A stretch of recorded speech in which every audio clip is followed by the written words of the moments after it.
এইরকম দেখায় আপনাদের খোঁজ নেন প্রশাসনে বসে আছেন খোঁজ নেন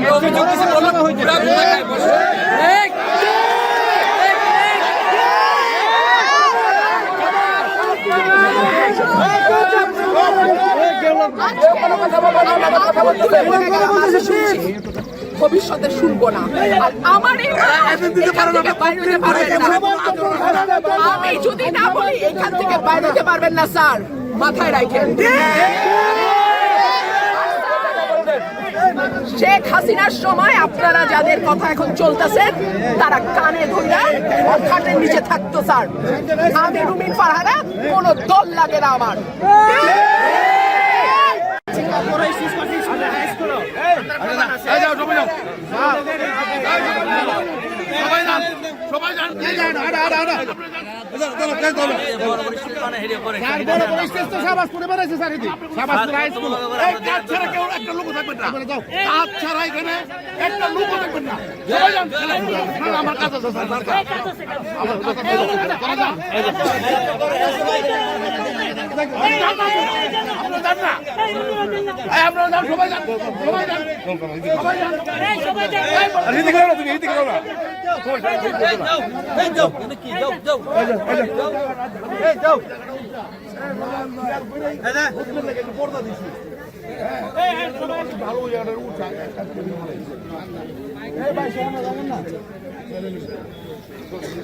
আপনি জান না